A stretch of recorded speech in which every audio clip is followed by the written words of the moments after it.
अ, भारत की धरती में एक कस्तूरी मृग आया था, जिनके नाम को हम डॉक्टर सहगल के नाम से जानते हैं कल। तो उन्होंने एक बहुत अच्छी अपनी खुशबू फैलाई चारों दिशा में, और पंजाब में जो खुशबू फैली, उस खुशबू से सुगंधित होने वाले लोगों में से एक हमारे डॉक्टर एच.एस. मथारू सर भी हैं, डॉक्टर मान सर भी हैं, डॉक्टर आर.एस. सैनी सर भी हैं। वो खुशबू डॉक्टर सहगल सर की जो थी, उनकी खुशबू ऐसे सीनियर लोगों से अब हम तक पहुंच रही है, और वो हमेशा बरकरार रहेगी जब तक ऐसे अच्छे लोग अपना ज्ञान हमारे साथ शेयर करते रहेंगे। तो वेलकम सर। और आगे डॉक्टर गोपाल पंडित सर को मैं बोलूंगा कि सर को का इंट्रोडक्शन दे। Doctor Gopal Pandit sir. Doctor H S. Matharu किसी परिचय के मोहताज नहीं है। ये डॉक्टर सहगल के बहुत नजदीक रह के इन्होंने जो है कुछ ग्रहण किया है, जो आज लोगों के बीच बांटेंगे। मैं उनका स्वागत करता हूं। अब शुरू किया जाए सर। Thank you sir. हाँ, आज अभी हमारे परम पूज्य डॉक्टर हैनिमन साहब का जन्मदिन हम मना चुके हैं, और वो श्रृंखलाएं अब भी चल रही हैं। तो सबसे पहले तो हमारे परम पूज्य डॉक्टर हैनिमन साहब के जन्मदिन की सब हमारे मेंबर साहबान को बधाई। मैं दिल से ये कहना चाहूंगा कि हम धन्यभागी हैं लोग जिनको इस साइंस से इंट्रोड्यूस होने का मौका मिला। दुनिया में एक ही वेल्थ सबसे बड़ी है, वो है हेल्थ। हम सब लोग इस हेल्थ को मेंटेन करने में, इस हेल्थ को अच्छा करने में भागीदार होने जा रहे हैं। ये मनुष्यता की सबसे बड़ी सेवा है, और इस सेवा में हमें डॉक्टर हैनिमन साहब ने, हमारे परम पूज्य डॉक्टर सहगल साहब ने ऐसे सुगंधित कर दिया है। हाँ, ये डिपेंड करता है हम लोगों के ऊपर कि हम कितना उसमें से ले पाए। मैं भाग्यशाली समझता हूं कि मेरे को हमारे परम पूज्य गुरु डॉक्टर सहगल साहब के साथ कुछ समय बिताने का मौका भी मिला। उनके साथ कुछ बातें की, उनका रहन सहन देखा मैंने, उनका दिनचर्या देखा, तो उनसे जीवन अत्यंत प्रभावित हो गया। तो उन्होंने इतना अच्छा ज्ञान हम लोगों को दे दिया कि आज से बहुत समय पहले, होम्योपैथी को बहुत समय से पहले हम पंजाब में प्रचलित हुआ देख रहे हैं। हमारे शेर पंजाब महाराजा रणजीत सिंह समय में कोई डॉक्टर आए थे, जहां पर उन्होंने इसको प्रफुल्लित करने की कोशिश की। धीरे धीरे समय चलता गया, और लेटेस्ट इस युग के जो हमारे परम महापुरुष हुए डॉक्टर एम.एल. सहगल जी साहब, उनके साथ मिलने का एक मौका मिला। तो हमारे परम टीचर डॉक्टर संजय सहगल साहब, डॉक्टर जोगेश जी, डॉक्टर प्रेम शर्मा जी, उनसे मिलने का मौका मिला।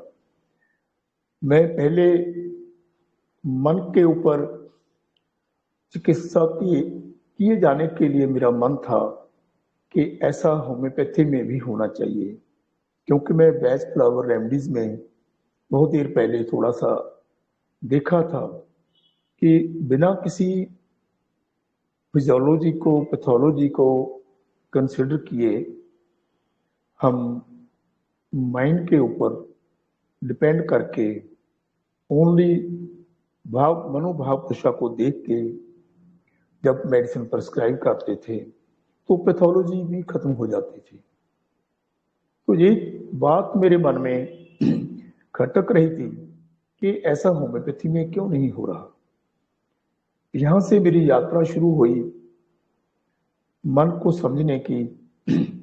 बहुत समय बीता मेरे को, 2-3 साल से, मैं 4 साल से, 1984 से मैं ये माइंड को यूज करता था, पर सिंपली बैच मेडिसिन के हिसाब से, और बहुत ही अच्छा रिस्पॉन्स देखा हुआ था मैंने।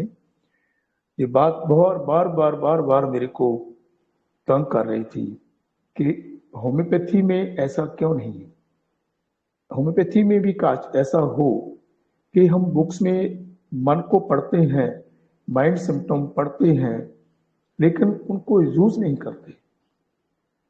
तो हम डिपेंड करते हैं, टोटली देखते हैं, पैथोलॉजी, थर्मल, एग्रावेशन, एमुलेशन, सब चीजें देखते हैं। मेरा कहने का मतलब ये नहीं है कि इनकी कोई इम्पोर्टेंस नहीं है, इनकी इम्पोर्टेंस बहुत ज़्यादा है, ऐसी बात नहीं है।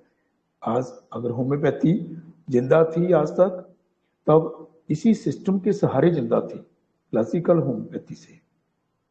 पर हमारे पूजनीय डॉक्टर कैंट साहब ने भी अपने लेसर्स राइटिंग में ये लिखा था कि अगर हमें समुच्चे मन की दशा को जानने का ज्ञान संभव हो जाए, हम ये जान लें कि मेंटल स्टेट क्या है, प्रॉपर उनकी मनों की दशा क्या है, तो हम उसको कंसिडर करके मेडिसिन दे सकते हैं।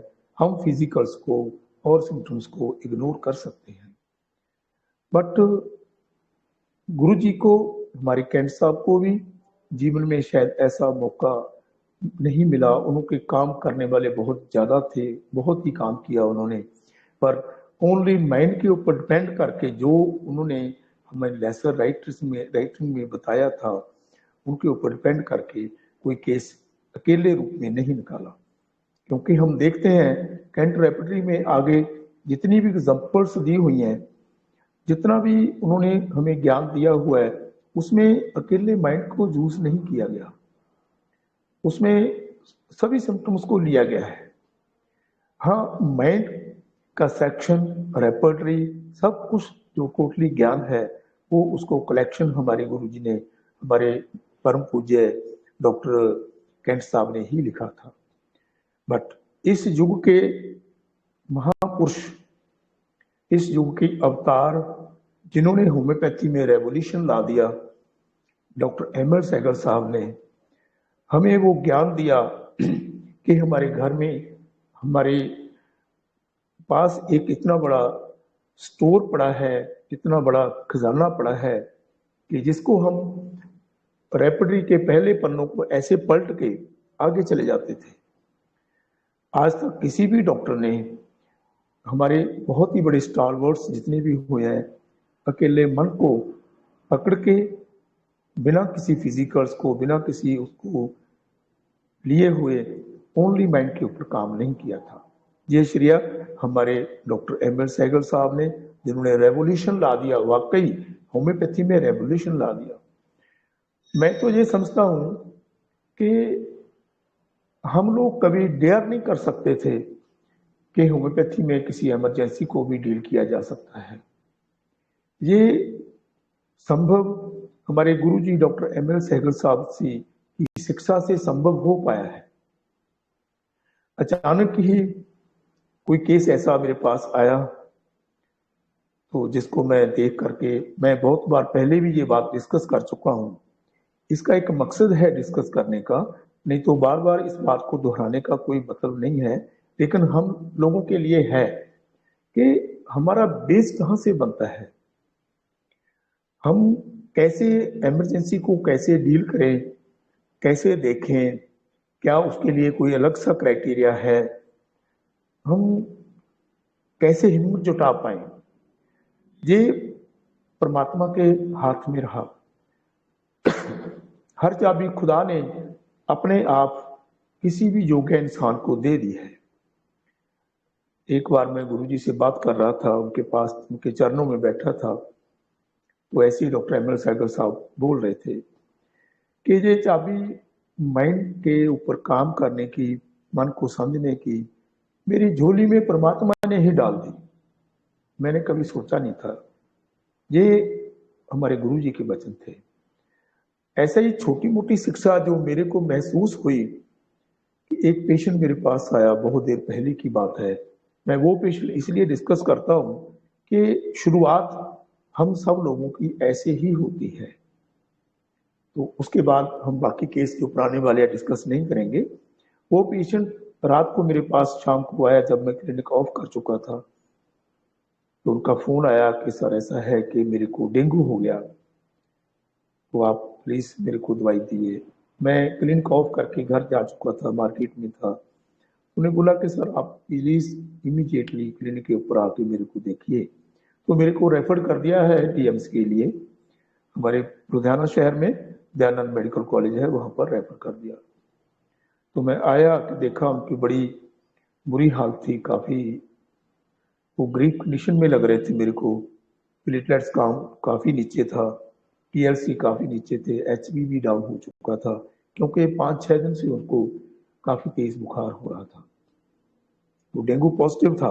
उन दिनों में, आज से बहुत साल पहले की बात है, तो डेंगू का नाम सुनते ही लोगों को बहुत बड़ा डर लग जाता था। और मैंने कभी डेंगू का नाम ही नहीं सुना था। तो मेरे को भी ये लगा भाई डेंगू की तो मैं कभी केस देखा ही नहीं, हम कैसे देखेंगे। उनको मैंने बुला लिया, उनका विश्वास था क्योंकि बाकी पहले पेशेंट हमने उनके ठीक किए थे।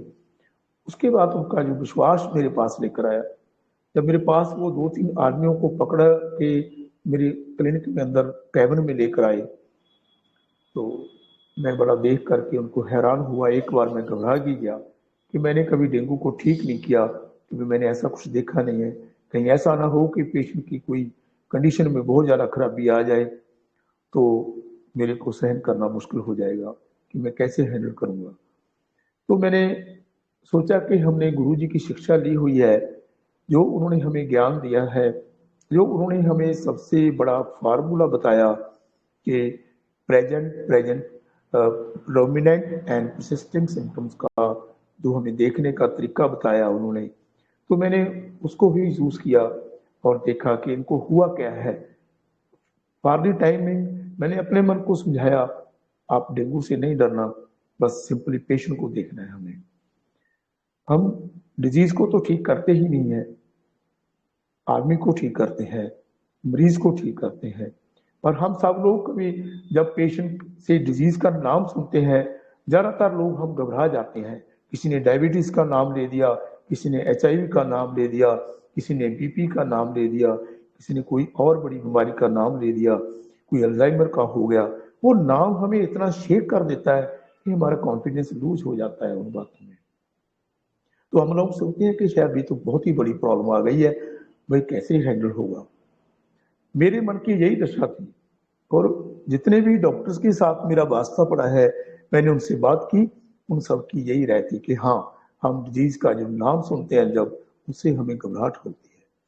सबसे पहले तो मैं ये हमारे सब डॉक्टर साहबान से, जिनका जब जो हम इकट्ठे बैठ के आज पढ़ रहे हैं, हम अपने एक्सपीरियंस शेयर कर रहे हैं, मैं उनको ये बेनती करूंगा कि कभी भी बीमारी के नाम से डरने की जरूरत नहीं है।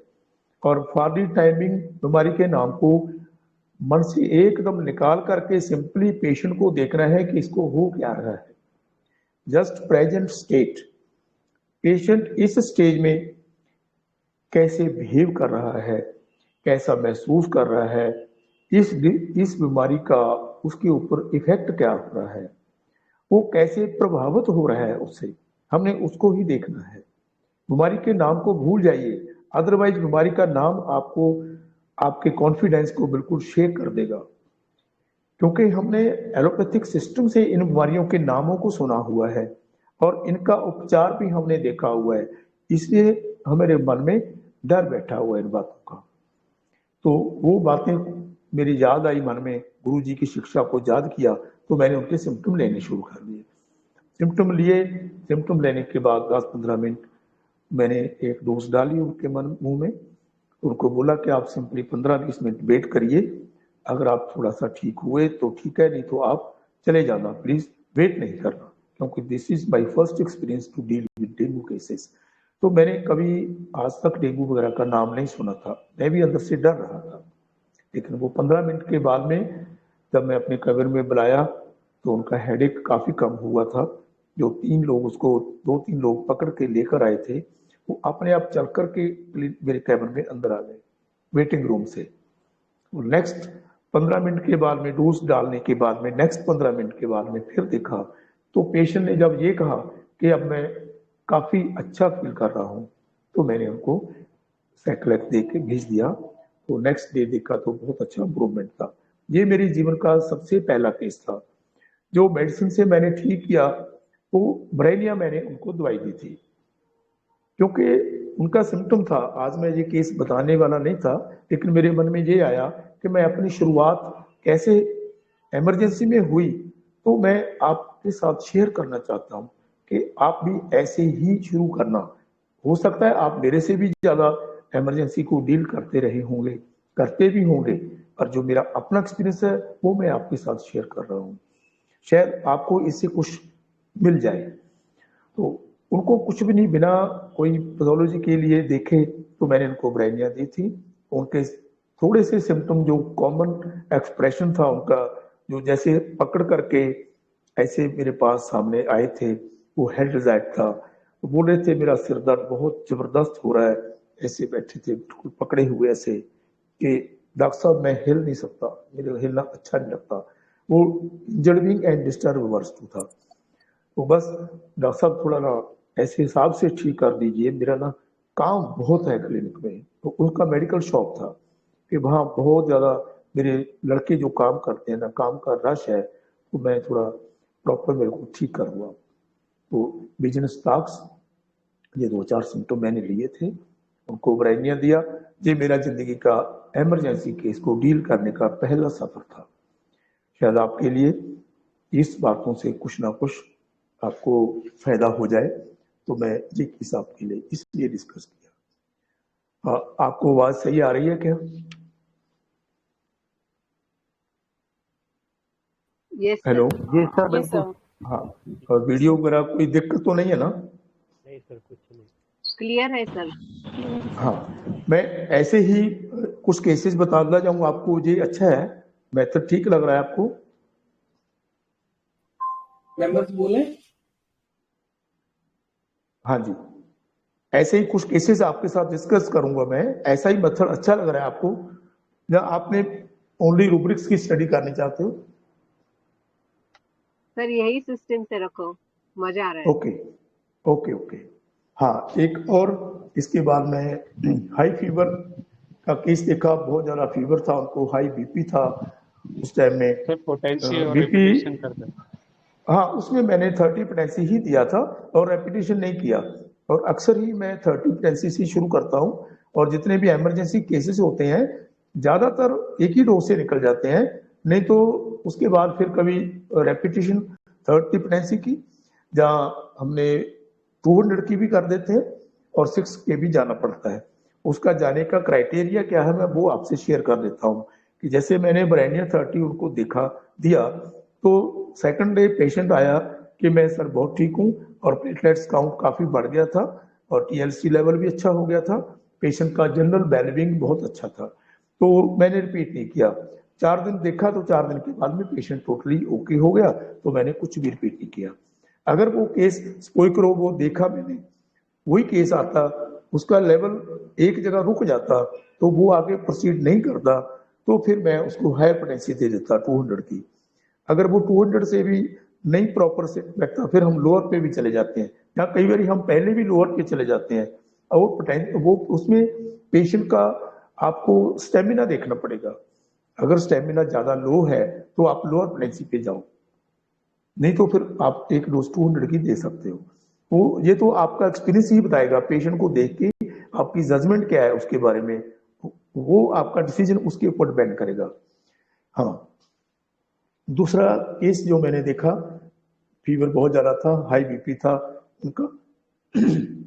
तो मेरे पास आते ही लगा, उन्होंने बोला कि सर सिर ना बहुत ही ज़्यादा तकलीफ में हूँ मैं, सिर भी भारी है, बस इतना ज़्यादा बीपी बढ़ा हुआ है। तो बीपी उनका 160 के करीब था और एज उनकी 42 के करीब थी, 42। पर सर बाकी तो सब ठीक है, पर बट ये बीमारी जो बीपी की है ना, और ये सुनते हैं कि इसका कोई इलाज नहीं है, सारे डॉक्टर बोलते हैं सर इसका कोई इलाज ही नहीं है। पर किसी ने मेरे को बोला कि होम्योपैथी से हो जाता है, अभी आप डॉक्टर साहब के पास चले जाओ। तो बाकी तो सर कोई प्रॉब्लम है ही नहीं मेरे को, बाकी कोई दिक्कत नहीं है मेरे को, बस बीपी है। और आज इतना हैवी हेडेक हो रहा है ना, मेरे को लगता है कि मेरा सिर ही फट जाएगा, बस बहुत ज्यादा जबरदस्त सिर दर्द हो रहा है। और बीपी एकदम 160 और 90 के करीब उसका बीपी था। मुझे बहुत इमरजेंसी वाला केस लग रहा था, इतना जबरदस्त उसका हेडेक था। उसने बातों बातों में बताया कि सर काम की पोजीशन ऐसी है, जब छोटा था ना तब पिताजी की डेथ हो गई थी, बस उसके बाद कोई सहारा नहीं मिला और बस अकेले ही सब काम चला रहा हूँ, बच्चों को भी मैं ही संभालता हूँ, काम काज मैं ही संभालता हूँ और पीछे कोई सपोर्ट नहीं है, कोई सहारा नहीं है किसी का, बस मैंने ही सब करना है। तो मैंने उसको मेडिसिन दी। हाँ, मैं एक बात आपसे और शेयर करनी चाहता हूँ, मैं क्वेश्चन बहुत कम पूछता हूँ, मैं सुनता हूँ पेशेंट को। अगर आप पेशेंट को बहुत ही ध्यान से सुन लेंगे ना, तो क्वेश्चन करने की गुंजाइश बहुत कम हो जाती है। इस पेशेंट में भी ऐसे ही हुआ, पहले वाले में भी ऐसा ही था। तो इसमें मैंने क्या देखा, उसको ये प्रॉब्लम थी, हाई बीपी हो गया, एकदम बुखार बहुत तेज हो गया। तो उन्होंने बोला कि बीपी तो ये सब बोलते हैं डॉक्टर कि ये तो ठीक नहीं होने वाला, ये तो ठीक नहीं होता, ये तो ऐसी ही बीमारी है। तो मैंने उनको मेडिसिन दी, मेडिसिन देख के रूटीन में हम ऐसा करते हैं कि इमरजेंसी में, अब तो मैं क्रोनिक केसेस में भी ऐसा ही करने लगा हूँ कि मेडिसिन दे के आप 10-15 मिनट पेशेंट को जरूर वेट करवा लीजिए, ताकि आपको अपनी जर्नी का पता चल जाएगा इमीडिएट। बेशक को क्रोनिक केस हो, बेशक वो अक्यूट केस हो, immediately patient is going to feel better अगर आपकी मेडिसिन सही है तो बस ऐसा मेरा अपना एक प्रैक्टिस करने का एक तरीका है। जरूरी नहीं है कि सबको यही अपनाना चाहिए, जैसा जैसा आपको ठीक लगे। तो मैंने उनको मेडिसिन दे के बिठाया, 15 मिनट के बाद में फिर बोला कि भाई कैसे हो आप। बोला कि सर सिर थोड़ा हल्का कम हो गया है, बट मेरे को लगता है कि बीपी नहीं ठीक हुआ होगा। तो कोई बात नहीं, अब बीपी को बाद में ठीक करेंगे, पहले आपको ठीक करेंगे, आपको ठीक करने की दवाई दूंगा मैं, बीपी अपने आप ठीक हो जाएगा। तो अगले नेक्स्ट 15-20 मिनट के बाद में फिर हमने एक डोज और डाली। उनसे पूछा कि बोला कि सिर दर्द काफी अच्छा लग रहा है, बट मेरे को लग रहा है कि बीपी नहीं कम हुआ होगा। फिर वो बार बार फिर वही बात कर रहे थे कि बीपी कम नहीं हुआ होगा। तो फिर 15 मिनट के बाद में एक और डोज डाली उसी मेडिसिन की। हाँ, आप पूछेंगे कि भाई एक ही मेडिसिन 3 बार क्यों? 3 बार मेडिसिन का कोई मकसद नहीं है, मेडिसिन तो एक ही डोज बहुत होती है, काफी होती है। सिर्फ 3 डोज डालने का मकसद यही है कि हम पेशेंट को थोड़ा बिठा के रखते हैं अपनी जजमेंट के लिए, कि हमें कुछ परफेक्ट पता चल जाए कि हम कहाँ पर हैं, कि हमारा पेशेंट पूरा ठीक हो रहा है कि नहीं हो रहा। क्योंकि इमरजेंसी में अगर आपने पेशेंट को 15-10 मिनट में आराम नहीं दिया तो वो भाग जाएगा, फिर वो होम्योपैथी की तरफ नहीं आएगा। अगर आपने इसको होम्योपैथी के साथ जोड़कर रखना है ना, तो उसको रिजल्ट देना पड़ेगा इमीडिएट। ये बातें सब रिजल्ट ओरिएंटेड हैं, अगर रिजल्ट नहीं है तो कुछ भी नहीं होगा। तो उन पेशेंट को तीसरी डोज डालने के लिए जब बुलाया तो पेशेंट ने बोला कि सर मैं बहुत अच्छा फील कर रहा हूँ, मैं काफी ठीक हूँ, मेरे को लग रहा है कि मेरा सिर दर्द, मेरा बीपी भी कम हो गया होगा। तो मैंने कभी बीपी तो चेक ही नहीं किया, तो मेरे पास वो नहीं था, ऑपरेटर भी नहीं था। तो मैं कहा ठीक है, आप अपना बीपी जा करके चेक कर लेना, देख लेना, अगर नहीं भी कम हुआ होगा तो डरने की बात नहीं है, धीरे धीरे कम हो जाएगा। तो मैंने 5-6 दिन के बाद उसको बुलाया था, तो पेशेंट मच बैठा था, उसका बीपी 140 था।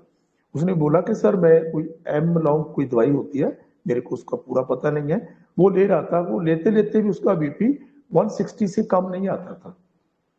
वो मेडिसिन चल रही थी उनकी, एमलॉन्ग भी चल रही थी, लेकिन बीपी 140 पे आ गया। और उन्होंने बोला कि सर मेरे को ना अंदर से कुछ अच्छा फील हो रहा है, अब मेरे को वो चिंता सी भी नहीं लग रही। देखिए, हमने बीपी हमारा पहला पैरामीटर नहीं है। बीपी तो एलोपैथी मेडिसिन से भी कम हो जाता है। हमारा पैरामीटर पेशेंट की वेलबींग है। जब पेशेंट की वेलबींग आनी शुरू हो जाएगी ना, तो ये समझिए कि हम सही डायरेक्शन में जा रहे हैं। This is a right direction of the cure. हम सही दिशा में चल रहे हैं। तो 5-7 दिन के बाद में वो आया पेशेंट, उसका जब बीपी मैंने देखा वो 140 था। नेक्स्ट फिर उसको 1 हफ्ते के बाद में बुलाया गया, तो बहुत ही मराइकल हुआ कि बीपी 120 पे आया। उसने मेरे को बोला कि सर मेरा बीपी तो 120 में है, कि मैं उसको मेडिसिन को छोड़ दूं, एमलॉन्ग को। हाँ, मैं कहा नहीं, अब नहीं छोड़ेंगे आप, अभी थोड़ी देर और लेना है। और ओवरऑल वो पेशेंट बहुत अच्छा फील कर रहा था। तो 20-25 दिन के बाद में उसका बीपी 110 पे आ गया। जब 110 पे आया तो मैंने उनको उसकी डोज को कम करने के लिए बोल दिया। तो हमने डोज कम किया। डॉक्टर्स जो हमारे एलोपैथी के हैं, जिनके पास उनका पहले ट्रीटमेंट चल रहा था, मैंने उन्हीं के पास भेजा। भाई वो बताएंगे आप इनको कितना कम करना है, कैसे करना है। मेरे को इस बात की डीलिंग नहीं आती कि मैं एलोपैथी की मेडिसिन को कैसे कम करूं। तो उन्होंने कम किया, तो बीपी 110 पे ही मेंटेन रहा उनका। फिर और डोज कम कर दी गई, फिर उनका बीपी 110 पे ही मेंटेन रहा। फिर बिल्कुल ही उसको नील कर दिया गया मेडिसिन को, बीपी फिर भी 110 पे ही मेंटेन रहा। तो फिर पेशेंट ने आके कंप्लेंट की कि सर जो बीपी तो मेरा 110 से ऊपर ही नहीं आ रहा। ये भी तो बड़ा क्वेश्चन है हमारे लिए। बीपी तो मेरा 70 और 110 पे ऊपर ही अटक गया है, तो मेरा बीपी कम कैसे हो गया? वो बीपी तो 120/80 होता है। देखिए, टेम्परेचर 98.4 होता है, बीपी 120/80 होता है। ये पैरामीटर जो दिए हुए हैं वो एलोपैथिक सिस्टम ने दिए हुए हैं। ये WHO का सिस्टम दिया हुआ है हमें। हमने ये नहीं देखना, हम इंडिविजुअलाइजेशन को देखते हैं। हमारा जो लक्ष्य है वो इंडिविजुअल का है, ना कि मास का है। हमने देखना है कि हमारा पेशेंट कैसे फील कर रहा है। क्या वो 110 पे फील बेटर कर रहा है या वो 120 पे फील बेटर कर रहा है। तो ये जो क्राइटेरिया बनाया हुआ है वो बहुत सारे पेशेंट को देख करके एवरेज निकाली हुई है। तो हर एक के लिए वो सूटेबल नहीं है। मेरा ये मानना है कि किसी के लिए पेशेंट बीपी 120 ही बेटर होगा और किसी के लिए 110 ही नॉर्मल होगा, कि जरूरी नहीं है। तो वो पेशेंट खाना पीना ठीक और भूख लगनी ठीक, काम काज ठीक हो गया और जनरल सारे के सारे पैरामीटर उसके ठीक हो गए, उसका एनर्जी लेवल स्टोर हो गया। मैं सबसे पहले आप सबसे ये शेयर करनी चाहूंगा बात कि सब कुछ देखने से पहले आप उसका जनरल पैरामीटर जो हम देखते हैं उनमें से सबसे पहला पैरामीटर क्या है, वो है कि एनर्जी लेवल बूस्ट होना चाहिए। ये पैरामीटर मैं चेक करता हूं। सबसे पहला पैरामीटर मेरा यही होगा कि भाई एनर्जी लेवल कैसे है आपका, अब आप कैसा फील कर रहे हैं।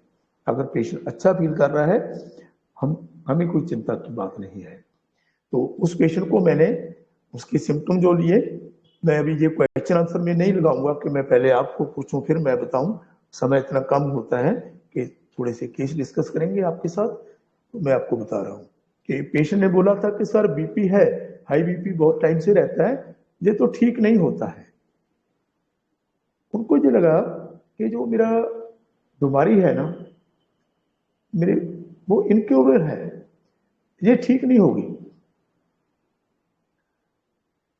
ये मेरी बीमारी जो है वो इनक्योरेबल है, वो ठीक नहीं होगी। तो मेरे को यही डर है कि भी ये तो नहीं ठीक होगी, बस आप ये बाकी चीजें ठीक कर दो, बाकी कोई दिक्कत की बात नहीं है और सब ठीक है, कोई कमी नहीं है। बस पिताजी की डेथ बचपन में हो गई थी, उसके बाद कोई सहारा नहीं मिला, अब तक भी कोई सहारा नहीं है। बच्चे छोटे हैं, उनकी चिंता तो है, पढ़ाना भी है, सब कुछ करना है, बस आप मेरे को ठीक कर दो। ये उसके सिम्टम थे। तो मैंने ये लिया था कि फियर डिजीज ऑफ इनक्योरेबल, को लग रहा है कि ये ठीक नहीं होगी, ये तो ठीक होता नहीं है, डिलूजन डिजीज इनक्योरेबल है, ऐसा भी होता है। डिलूजन वेल्थ ऑफ, बाकी चीजें सब ठीक है, बाकी कोई कमी नहीं है, बट पिता का सहारा नहीं मिला, अब भी नहीं कोई सपोर्ट है, वो स्पाइनलेस है, उनको लग रहा है कि मेरी बैक नहीं है। मैंने उनको क्राइटेरिया कार्ब की एक डोज दी थी, तो उसके बाद पेशेंट वो हमारा ठीक हो गया। और उसको 3 महीने के बाद मैंने क्राइटेरिया कार्ब 30 की डोज ही रिपीट की थी। उन्होंने मेरे को ये बोला था कि बीपी थोड़ा सा बढ़ रहा है। मैं कहीं गया था, वहां पर मेरे को घबराहट हुई, वो घबराहट होने के बाद मेरा बीपी बढ़ गया। बेशक वो टेम्परेरी कॉज था उसका, पेशेंट का, बट फिर भी मैंने एक डोज उसको 30 की फिर से रिपीट करी। तो उसके बाद 3 महीने के करीब करीब वो पेशेंट बहुत अच्छा बेटर रहा। उसके बाद फिर उसको ये दिक्कत आई कि बीपी बढ़ रहा है, कि मैं छोटी सी बातों में घबराता हूँ। वो तो पहले भी घबराता था, लेकिन कोई ऐसी घबराहट वाली बात हुई तो उनका बीपी फिर चला गया ऊपर। तो फिर मैंने उनको क्राइटेरिया कार्ब 200 की डोज दी थी। तो वो पेशेंट फिर उससे कंप्लीटली ओके हो गया, ठीक हो गया। तो आज तक भी उसका पेशेंट का बीपी तकरीबन ठीक ही रहता है। वो कभी कभी कंप्लेन करता है, लेकिन उसको कोई मेडिसिन नहीं दे दी जाती। जब भी आता है मैं उसको साइक्लिक की थोड़ी बहुत डोज देता हूँ, कुछ भी नहीं होता उसको। इसके जो सिम्टम मैंने लिए थे, डिलूजन वेल्थ, स्पाइनलेस और फियर डिजीज ऑफ इनक्योरेबल। तो ये हमारा सेकंड केस, जो इतनी इमरजेंसी में मैंने इसको देखा था। इसके बारे में कोई क्वेश्चन तो नहीं पूछना है, जहां हम बाद में रखेंगे क्वेश्चन का टाइम। अभी कंटिन्यूटी रहेगी तो अच्छा रहेगा। जी, ओके ओके ओके। हाँ, ऐसा ठीक है ना? आपको समझ में आ रहा है ना जो मैं कुछ कहना चाह रहा हूँ अपनी बात को? Yes sir. ओके, ठीक है, थैंक यू। हाँ,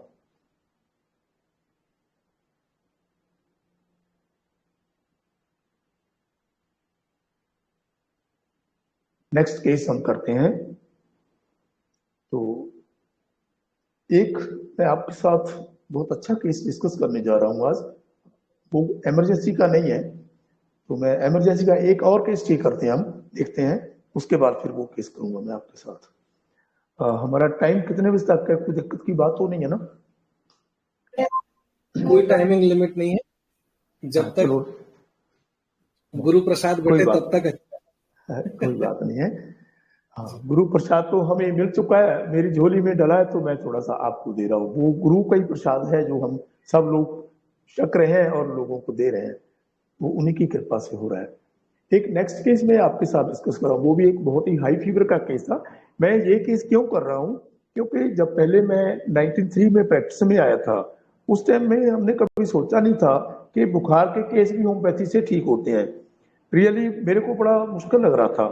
बस हमारे गुरुजी डॉक्टर कैस्ट्रो साहब थे जो हमारे चंडीगढ़ में, तो उनसे मैंने क्लासिकल की जो शिक्षा प्राप्त की थी, उनके पास बैठ करके उनसे ही कॉन्फिडेंस मिला था। लेकिन फिर भी बुखार के ठीक केसेस, जो ऐसे केस ठीक करने को इमरजेंसी में कभी ऐसा इतना हौसला नहीं हुआ था। तो उन दिनों में तो कभी हम सोच ही नहीं सकते थे कि ऐसे इमरजेंसी के केस होम्योपैथी से भी ठीक हो जाते हैं। ये बड़ी बात थी हमारे लिए। तो अब तो कोई दिक्कत की बात ही नहीं है। 104, 105 में भी पेशेंट आए तो कोई डर लगने की बात ही नहीं होती। हमें लगता है कि ये हो जाएगा ठीक, क्योंकि कुदरत ने हमें चाबी दे दी है, कुदरत ने हमें रास्ता दिखा दिया है। वो रास्ते में चलते चलते ये सब लोग ठीक हो जाते हैं। हाँ, नेक्स्ट केस मैं आपके साथ डिस्कस करना चाहूंगा। वो एक बड़ा केस मेरे पास आया, तो बहुत ज्यादा फीवर था उनको, उतना ज्यादा भी नहीं था, 103 बुखार था उनको। तो 103 को बुखार हुआ था, तो बहुत ही ज्यादा उनको, उनका चेहरा एकदम मुरझाया हुआ था। मैंने उसको बोला कि क्या बात है, आपको क्या दिक्कत है? सर बस बुखार है। तो आप इतने उदास क्यों लग रहे हैं? और सर जब मेरे को बुखार होता है ना, तो बस ऐसे ही हो जाता है, मेरा ना मन एकदम डिप्रेस हो जाता है बुखार में। तो मेरे को बड़ी ठंड लग रही है, इतनी शिवरिंग हो रही है ना, बस मन उदास हो रखा है इसमें ना। ऐसा ही लगता है कि जैसे मन गिरा गुरा हुआ लग रहा है, बस उदासी सी छा जाती है मन में। कि क्या आपको कोई डर लगता है? सर डर की बात तो इतनी ज्यादा नहीं है, बस ऐसे ही मन बैठ ही जाता है, बस यही बात मैंने बोली। बस सर ऐसा कुछ कोई मेडिसिन दीजिएगा तो थोड़ा, अगर होम्योपैथी में कुछ ऐसी दवाई है जिससे मैं जल्दी ठीक हो जाऊं। क्या ठीक है होम्योपैथी में तो है, जरूर है। तो सर एलोपैथी में जो क्रोसिन देते हैं ना, उससे तो एकदम बुखार तो एक बार उतर जाता है, पर वो पूरा ठीक नहीं होता। तो मैंने तो सुना है कि आपके पास होम्योपैथी में बुखार वगैरह ठीक हो जाते हैं, तो ठीक है कोई बात नहीं है। फिर पूछे कि सर एलोपैथी होम्योपैथी में जल्दी तो हो जाऊंगा ना मैं ठीक, ऐसा कोई ट्रीटमेंट है आपके पास? हाँ बिल्कुल है, बैठिए आप देखता हूँ मैं आपको। तो मैंने उनको मेडिसिन दी। मेडिसिन देने के वही 15-20 मिनट मैं तो जरूर ऐसे ही करता हूँ, क्योंकि इमरजेंसी केस हमारे लिए एक चैलेंज होता है। अगर हमने पेशेंट ठीक नहीं किया तो हम और हमारा सिस्टम दोनों बदनाम हो जाएंगे। मैं नहीं चाहता कि मेरी वजह से मेरे सिस्टम के ऊपर कोई धब्बा लगे। अगर वीकनेस होगी तो मेरी होगी, ना कि मेरे सिस्टम की होगी। जो हमें गुरु ने शिक्षा दी है ना, उसमें कोई कमी नहीं है। अगर कमी होगी तो हमारे में होगी। तो उस कमी को दूर करने के लिए, या उस कमी को प्रॉपर इसमें रखने के लिए कंट्रोल में, ताकि वो कमी ना आए, तो इसलिए पेशेंट को 2-3 बार जरूर देखता हूँ जी। मेरा अपना एक मेथड है। तो मैंने उसको मेडिसिन दी। 15-20 मिनट के बाद फिर बुलाया हमने, तो उनको ठंड लगनी काफी बंद हो गई। उसको जो कंबल लपेटा हुआ था ना, वो कंबल थोड़ा सा उसने ढीला कर दिया, नीचे कर दिया। पहले तो ऐसे पूरा कवर करके थोड़ा थोड़ा मुंह दिखा रहा था उसमें से, वो कंबल थोड़ा नीचे हो गया। बोला सर थोड़ी सी ठंड तो कम हो गई है, थोड़ा सा बुखार भी कुछ कम लग रहा है। तो मैं आपके साथ ये छोटे छोटे केसेस हैंडल सॉरी दिखा रहा हूँ, आपके साथ बात कर रहा हूँ। ये बड़ी छोटी छोटी बातें हैं जो पेशेंट अक्सर हमारे पास आकर करते हैं, बट हम कभी चूक जाते हैं उनसे, हम उनको इग्नोर कर जाते हैं। मेरा आपके साथ ये बात को शेयर करने का मकसद ही यही है कि हम उन बातों को थोड़ा मन में रखें, याद रखें कि ये पेशेंट जब ऐसा बोलता है तो वो कैसा ठीक होगा। तो क्या उसकी रूब्रिक्स हो जाएगी, क्या उसकी मेडिसिन हो जाएगी। हम उन एक्सप्रेशन को भूलना नहीं है, हम उसको नजरअंदाज नहीं करना। हम उन एक्सप्रेशन को मद्देनजर रखते हुए अपने सिस्टम के साथ मैच करना है। जो हमारे पास रेपर्टरी का खजाना पड़ा हुआ है, उसके साथ देखना है। तो वो आधे घंटे में पेशेंट तकरीबन 90% ठीक हो गया। वो अपने आप पेशेंट बोला कि मैं सर अब ठीक हूँ, मैं जा रहा हूँ। तो मैंने इमरजेंसी में ज्यादातर मैं 3 दिन की मेडिसिन देता हूँ। वो कुछ जरूरी नहीं है आप 3 दिन की दो, आप 1 दिन की दो। जैसा आप देखें कि आपकी इमरजेंसी बहुत ज्यादा है, तो 1 दिन के बाद ही पेशेंट को ला लीजिए, ताकि आपको कंफर्म हो जाए और पेशेंट को विश्वास हो जाए। दोनों चीजें हमारे लिए जरूरी है। और पेशेंट आपके पास आएगा, नहीं तो अगर आपने बोल दिया कि ये मेडिसिन ले लो अब 10 दिन के बाद में आना, पेशेंट को कोई तकलीफ आएगी।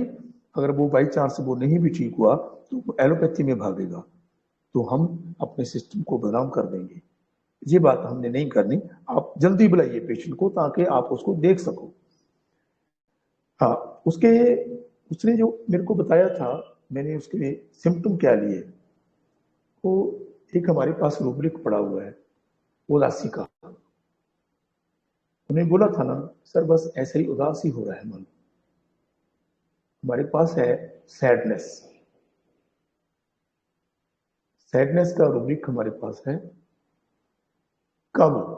सर जब बुखार होता है ना, तो बस ऐसे ही ना मन एकदम उदास सा हो जाता है।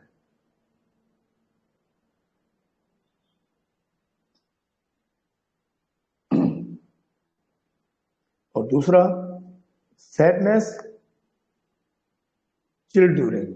मैंने उस पेशेंट में देखने को कुछ है ही नहीं था, बस ओनली सैडनेस, उदास ही पड़ा हुआ, बस उदास ही है। ऐसे चेहरा मुरझाया हुआ, उदास उदास। बस उस वही भी यही बोला है सर, बस मन उदास हो जाता है, बस मन ना ऐसे गिर जाता है। तो दूसरा सैडनेस चिल ड्यूरिंग, जब बुखार बहुत तेज हो जाता है बस फिर भी वही मन होता है। सैडनेस हीट ड्यूरिंग, तो उसने बोला, सर आप मेरे को ठीक कर दोगे क्या? क्रोसिन से तो ऐसा हो जाता है, क्या इससे भी जल्दी ठीक हो जाएगा? Carry desire to be fast and light reserve.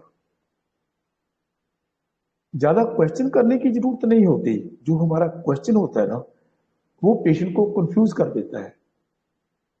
कोशिश कीजिएगा कि जो पेशेंट बता रहा है उसको आप बहुत ही ध्यान से सुनना है।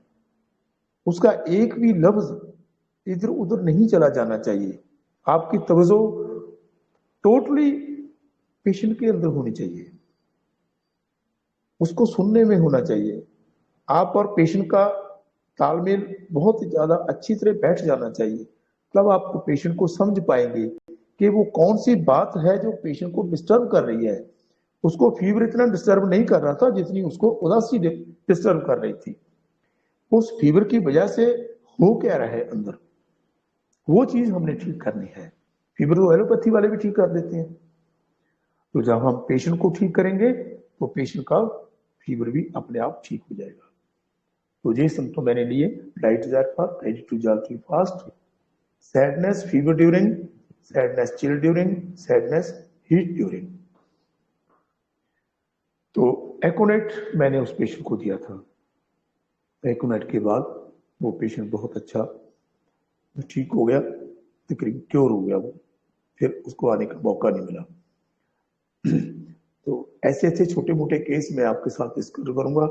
मेरा डिस्कस करने का मतलब यही नहीं है कि ये सभी केस एकोनाइट से होते हैं या सभी सल्फर या सभी ब्राइनिया से ही होते हैं। मैं वो रास्ता आपके साथ शेयर कर रहा हूँ। इन बातों से कॉन्फिडेंस बनता है कि हम इतने इमरजेंसी में केसेस को ठीक कर सकते हैं। हमारी होम्योपैथी कारगर है, सक्षम है इनको ठीक करने के लिए। ये हमारा हौसला बढ़ता है इस बात में, इसलिए मैं आपके साथ डिस्कस कर रहा हूं। एक पेशेंट बहुत बार देर पहले मैंने शायद किसी ग्रुप में ये केस डिस्कस किया होगा, मेरे को याद नहीं है, लेकिन ये बहुत ही हाई फीवर का केस था। उस लड़की का नाम था पूनम। वो उसकी भाषा थोड़ी सी मेरे को कम समझ आ रही थी। वो यूपी से थी। वो कुछ हिंदी में इतनी ज्यादा, हिंदी में तो मेरे को थोड़ी बहुत समझ आती है, मैं थोड़ी बहुत बोल भी लेता हूँ, बट वो कुछ हिंदी जैसी भाषा में बात कर रही थी। वो अपनी ही भाषा थी, वो मेरे को प्रॉपर समझ नहीं आ रही थी। बस उसकी मेरे को यही लगा कि उसने बोला मेरे पास आती, क्या कहा उसने, ये केस बड़ा अजीब लगा मेरे को, बहुत अच्छे ढंग से वो ठीक हुआ।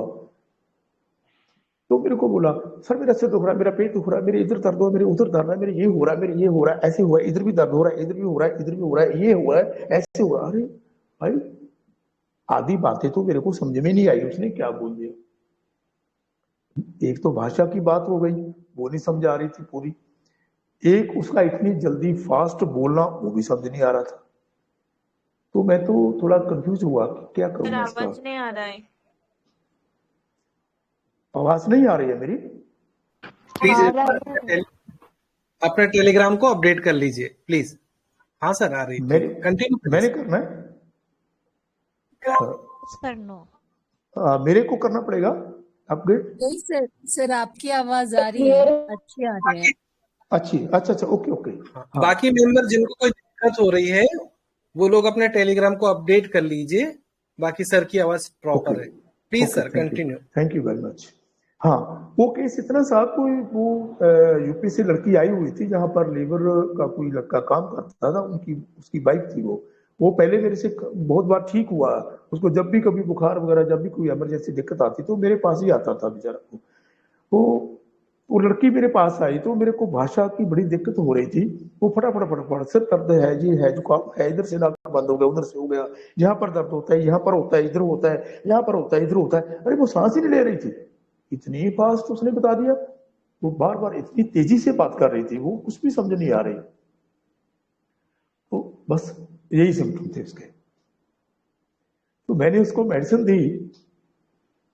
तो बीबा जी ऐसा करिए, मैं आपको एक दवाई देता हूँ, आप थोड़ी देर वेट कर लीजिए, मैं देखता हूँ कि मैं आपको ठीक करने की कोशिश कर रहा हूँ। बाकी मेरे को भाषा आपकी समझ नहीं आ रही कि आप बोलती क्या है। तो मैंने उनको डोज दी के 10-15 मिनट के लिए बैठा दिया उनको, और बिठाने के बाद थोड़ा 15-20 मिनट के बाद में मैंने फिर चेक किया उसको। उसने बोला कि सर मैं पहले से थोड़ा ठीक हो रही हूँ, लेकिन वो उसकी स्पीड भी कम हो गई बताने की। जो इतनी फास्ट, इतना फटाफट फटाफट बोल रही थी वो, जैसे कोई लेसन पढ़ के बताया जाता है। तो डोज डाली, डोज डालने के बाद फिर और 15 मिनट के बाद में बताया, तो पेशेंट हमारा 30% तो ठीक हो ही गया था 20 मिनट के बाद। तो थर्ड डोज डालने के तक वो पेशेंट हमारा 40-50% ठीक हो गया। तो बोला कि मैं तो बहुत अच्छा ठीक हो गया। तो थर्ड डे पेशेंट को मैंने फिर बुलाया था, पेशेंट एकदम टोटली क्योर हो गया, उसको बाद में फिर बुलाने की जरूरत नहीं पड़ी। हाँ, उसको देखा कैसे मैंने, ये सबसे पहले तो मैं कंफ्यूज हो गया उसकी बात के लिए कि मैं क्या करूं, कैसे देखूं। हमें हमारी ऑर्गेनोन में हमारे गुरुओं ने पढ़ाया है कि पेशेंट के अंदर हमने क्या देखना है, what is to be curable, कि उसको समझना कैसे है, ऑब्जर्व क्या करना है, ऑब्जर्वेशन क्या है आपकी। देखिए सब्जेक्टली वो पेशेंट क्या फील कर रहा है वो ऑब्जेक्टिवली हमें दिख जाएगा। भाषा और भाव में बहुत फर्क होता है। जो भाषा है ना, वो तो झूठ भी हो सकती है, वो तो गलत भी हो सकती है, वो आपको गलत समझ भी आ सकती है, बट जो भाव है ना वो कभी गलत नहीं होता। भाषा तो हम ये भी कह सकते हैं कि आई लव यू, बट भाव हो या ना हो कि ये जरूरी नहीं है। तो ये लफ्जों के पीछे नहीं जाना, बस लफ्ज किस भाव को दर्शा रहे हैं उसके पीछे जाना है हमने। किस भाव से वो पेशेंट हमसे हमारे से बात कर रहा है, वो भाव को समझना है हमने। वो कहना क्या चाहता है, उसका मकसद क्या है, वो आपको क्या बताना क्या चाहता है। वो जो बताना चाहता है उसके लिए भाषा का जो मर्जी प्रयोग करे, we are not worried about that. अब भाषा कई बार समझ में नहीं भी आएगी तो भी कोई बात नहीं है, बट पेशेंट को समझ में आना चाहिए वो कहना क्या चाहता है। भाषा तो बच्चे की भी समझ में नहीं आती। आपने तो एक दिन के बच्चे को भी ठीक करना है, उसको कैसे करोगे? वो तो भाषा भी नहीं जानता, वो तो आपका थर्मल भी नहीं बता सकेगा, वो तो आपको एग्रेवेशन एम्यूलेशन भी नहीं बता सकेगा, कैसे ठीक करेंगे? जो भाव है, जो जेस्चर होंगे उनके, उसी से हमें पता चलेगा। तो इस केस में भी कुछ ऐसा ही मिलता जुलता था। मैंने इसमें क्या देखा कि वो frequently telling about her sickness, तो अपनी लोग इतनी ज्यादा जबरदस्त बोल रही थी वो, मैंने देखा ये कहाँ डालूं मैं इसको, कैसे देखूं कि ये क्या क्या कर रही है। तो ये ऐसा नहीं है जो बात मैं आपको इतनी रेडीमेड बता रहा हूं कि मेरे को एकदम समझ में आ गई, ऐसी बात नहीं थी। मैंने कोशिश की उसको समझने की, मैंने देखा ये है हो क्या रहा है। वो बहुत जबरदस्त बोल रही है, तेजी को बोलना, बात बहुत ज्यादा बोलने को हम क्या कहते हैं, हम उसको लोकेस्टी में डालते हैं, वो लोकेस्टी है उसकी। तो मैंने लोकेस्टी देखा, तो किस चीज के बारे में बात कर रही है वो अपनी सेहत के बारे में बार बार बता रही है कि ये हो रहा है, इसके ये हो रहा है, इसमें ये हो रहा है, इसमें ये हो रहा है। बड़ी सीधी सी मेडिसिन आई एक मेरे पास, मैंने सोचा नहीं था कि ये मेडिसिन काम भी कर जाएगी, इसमें कैसे लगेगा। तो बड़ा अच्छा ठीक हुआ वो केस। ये केस नॉन स्टॉप चल रही थी उसकी भाषा। तो वो मेडिसिन देने के बाद में पेशेंट बहुत ही अच्छा ठीक हुआ, और इतना अच्छा ठीक हुआ कि हम सोच नहीं सकते थे उसको। बड़ी सिंपल सी मेडिसिन दी थी मैंने उसको। तो मैंने उसको लक्स मौका दिया था। Non stop telling about sickness, हर एक ऑर्गन के बारे में पूरी डिस्कस की, पूरा ही बता रही थी। यहाँ पर दर्द, ये वो ये है, सेहत को ये हो रहा, वो हो रहा है, ऐसा हो रहा है, इतनी फास्ट बोल रही थी वो मैंने लिया लोकेस्टी, लोकेस्टी हेल्थ अबाउट, अपनी सेहत के बारे में इतना जल्दी इतना फास्ट बता रही थी वो।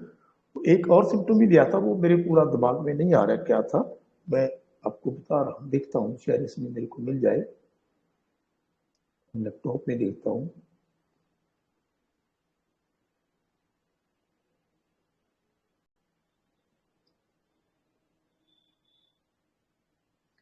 हाँ, वो जब मैं उसको पूछ रहा था वो बोली कि सर मेरे को ना बस मेरे को ना ये पूछो मत आप, बस मैंने बता तो दिया आपको। फिर वही बात, मैंने बता तो दिया आपको। एंगर आंसर व्हेन एनालाइज्ड, वो मैंने लिया था इसमें। ये दोनों सिम्टम्स है, उसका बुखार, उसका सब कुछ एकदम अच्छा हो गया। वो तीसरे दिन आके बोला कि सर भूख बहुत अच्छी लग रही है, मेरा सब कुछ ठीक है, अब ये बताइए कि दवाई और भी खानी पड़ेगी क्या? मैं कहा ठीक है भाई, अगर आपको ठीक लग रहा है तो ना लेके जाओ। तो वो तो मेरे लिए खानी पड़ेगी आपको, आपके लिए तो नहीं खानी पड़ेगी। तो मैंने एक बार और साइड लेके दी है उसको, तो पेशेंट ठीक हो गया हमारा। ये छोटे छोटे केस जो मैं आपके साथ डिस्कस कर रहा हूँ, ये हमें कॉन्फिडेंस देते हैं, हमें ये एक सहारा देते हैं मन को कि हमारी नक्समोका भी हमें इमरजेंसी में काम आ सकती है। और मेरे एक और केस याद आ गया नक्समोका का, मैंने मेडिसिन का नाम पहले ही आपको बता दिया, चलो कोई बात ही नहीं है। वो हमारे यहाँ क्लास हो रही थी एक, मेरे क्लिनिक में हम 30-35 डॉक्टर्स पढ़ रहे थे। वो मैं कुछ बता रहा था केसेस के बारे में, तो मैंने देखा कि जो लड़कियां पहले बैठी हुई थी वो अभी चाय पीने के बाद में, चाय के ब्रेक के बाद में वो नहीं आई अंदर। तो मैंने सोचा कि वो लड़कियां कहाँ चली गई भाई, जो एमडी की स्टूडेंट्स थी वो लड़कियां क्यों नहीं आई? वो बोले कि सर वो बीमार है। तो मैंने सोचा कि हमारी डॉक्टर्स बीमार हैं, हमारी हम जो पढ़ रहे हैं लोग सब बैठे हुए हैं, तो उनमें से अगर हम बीमार हैं तो भाई हम काम किस लिए कर रहे हैं? ये क्लासेस किस लिए कर रहे हैं? हम पढ़ किस लिए रहे हैं? तो हम अपने आप को तो ठीक नहीं कर पा रहे, तो फिर हमारी पढ़ाई का भी क्या फायदा हुआ? वो तो तुम्हारी बीमार है, अंदर पड़ी हुई है, तो पहले उसी को देखते हैं, यहीं से हमारी पढ़ाई शुरू होगी। तो मैं अंदर चला गया, मेरे अंदर के कैमरे में वो लेटी हुई थी लड़की, वो ऐसे ही एकदम ऐसे ऐसे ना, तकिया ऐसे रखा हुआ था उसका, बस ऐसे ऐसे कर ऐसे हो रहा था, उसको बहुत पेन हो रहा था, उसको पीरियड आ रखे थे, उसको बहुत ही जबरदस्त पेन हो रहा था। मैंने बोला कि बेटा क्या हो रहा है आपको? उसने एलोपैथी की मेडिसिन काफी पास में रखी हुई थी, she was student of MD second year, तो वो मेडिसिन में एमडी कर रही थी मिट्रिया मेडिका में। तो उसने बोला कि सर ये तो मेरे को हर बार पीरियड में ऐसा ही होता है, तो बेटा क्या करते हो? फिर सर मैंने होम्योपैथी भी बहुत ली है, बट सर उस टाइम में तो मेरे को फिर एलोपैथी ही लेनी पड़ती है। सर इस बार तो मैंने एलोपैथी भी बहुत ले ली, मैं तो बहुत दुखी हो गई हूँ, मैं तो तंग आ गई उससे, मैं ठीक ही नहीं हो रही। मगर बेटा ऐसा करिए, आप मेरे दूसरे कैबिन में, मेरे अपने कैबिन में आ जाइए। वो मेरे डायनिंग रूम में लेटी हुई थी, 4-5 लड़कियां भी उसके साथ थी। मगर आप अकेले मेरे पास आइए 1 मिनट के लिए, तो मैं जरा आपसे बात करूं। तो उस पेशेंट को जब मैंने अंदर ले जा करके मेरे कैबिन में पूछा, वो तब भी बहुत ज्यादा बेचैन हो रही थी, बहुत देर हो रहा है, झेल नहीं पा रही है इसको। बेटा हो क्या रहा है आपको? सर बस ऐसा लग रहा है कुछ ना, तो आप जहर का टीका भी लगा दो ना, तो बस मर जाओ आप। तो मैंने उसको एक मेडिसिन, यही नक्समोका, पहले ही मैं बता चुका हूँ आपको, नक्समोका की एक डोज दी। मैंने इसको बोला कि बेटा अगर आप ठीक हो जाए तो उधर क्लास में आ जाना, आप हम पढ़ेंगे। और मेरे को लगता है कि मैं 5 मिनट 10 मिनट आपकी वेट करूंगा, आप आ जाओगी वहां पे। तो वो सही 10 मिनट में अंदर आ गई, वो क्लास में आ गई, क्लास में आकर के बैठी, सर अब मैं इस बात को काफी ज्यादा टॉलरेट कर रही हूँ और I am feeling much better. ये केस तो वैसे ही मेरे दिमाग में याद आ गया, क्योंकि वो काफी पुराना केस है। वो नक्समोका की बात चली थी, तब मेरे दिमाग में ये बात आई। उसको मैंने इंटॉलरेंस के ऊपर जो रूब्रिक है हमारा, इंटॉलरेंस कंप्लेंट्स ऑफ एनवाई, मैं थक चुकी हूं इस पेन से, मैं तंग आ गई हूं, सुसाइडल पेन ड्यूरिंग,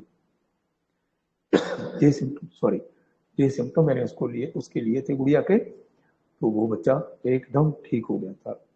ऐसा ही हम इमरजेंसी में घबराने की, अगर हम पीरियड का देखें कि पीरियड में पेन हो रहा है, pain menses during, pain intolerable, वो सब कुछ, भाई मेरे को ये नहीं आता, शायद बहुत ही लंबा चक्कर हो जाता हमारे लिए, इस जंगल में से निकलना कई बार बड़ा मुश्किल हो जाता है। ये बात गलत नहीं है, क्लासिकल में हम ऐसा ही करते थे पहले सब, बट मेरे को ये लगा कि ये सिस्टम हमारा इतना इजी है कि हम डायरेक्ट उस पेशेंट के अंदर पहुंच जाते हैं इस हमारे मेथड से।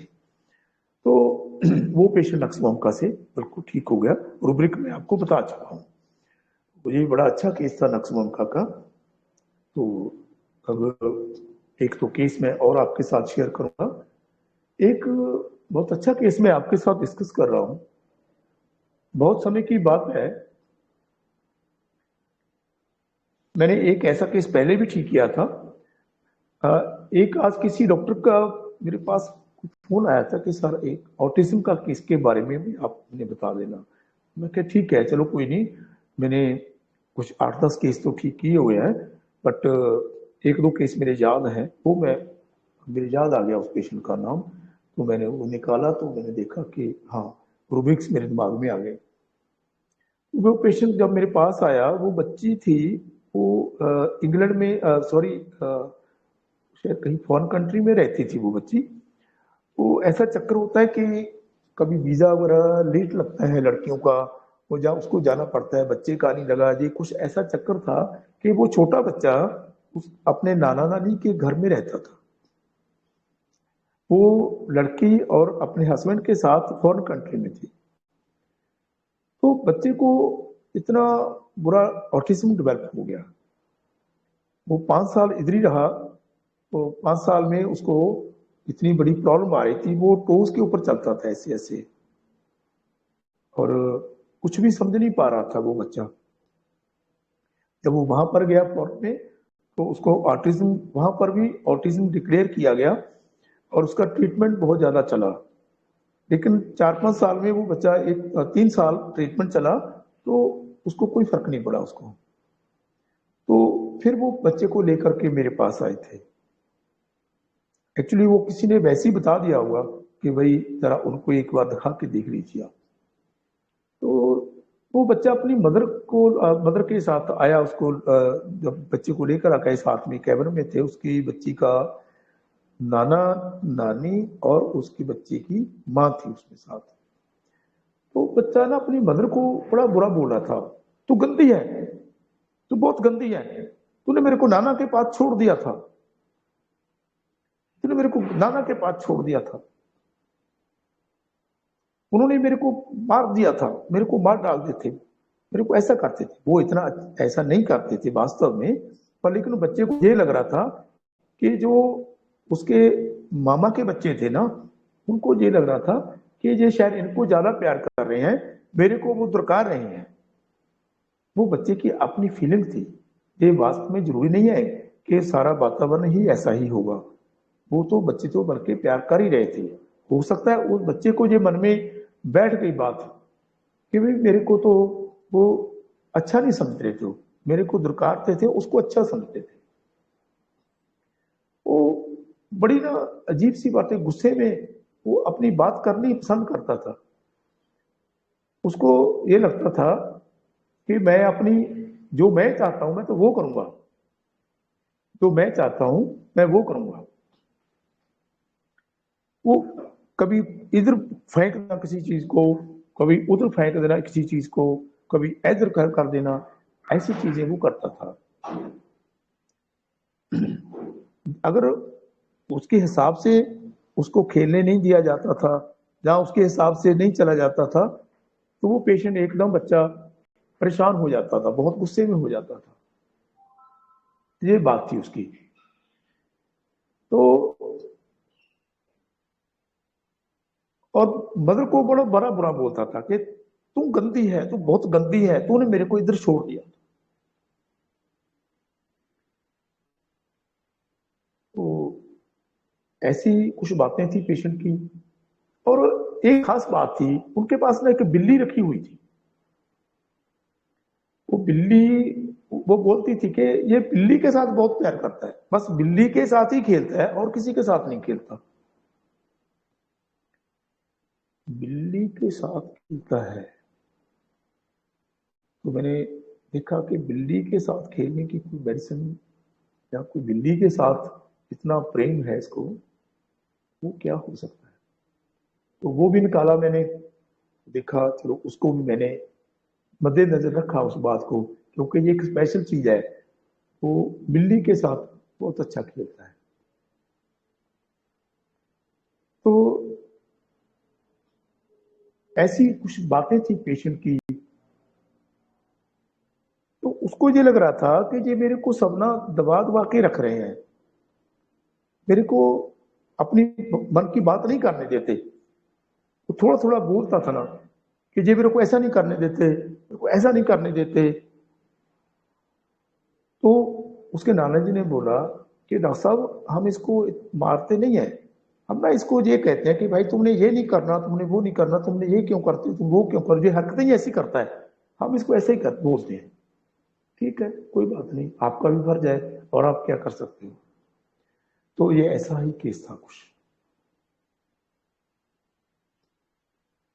उन्होंने एक बात और बताई मेरे को कि इसको जब वैक्सीनेशन लगा था उसके बाद ऐसा ये करने लगा है, वैक्सीनेशन होने के बाद में।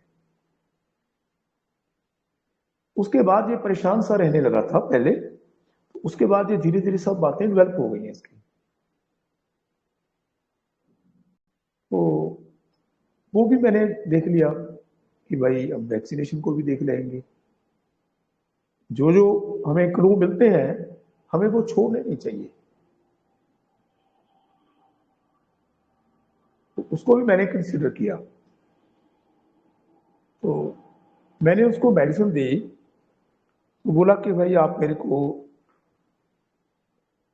उन्होंने बोला कि सर हम यहाँ पर 3 महीने रह सकते हैं, 3 महीने के बाद हमें जाना जरूरी है, वीज़ा सॉरी जो हमारा वो टिकट वगैरह है वो 3 महीने तक है, हमने छुट्टी जो ली हुई है, हमारा इतनी देर तक हम रह सकते हैं यहाँ पर।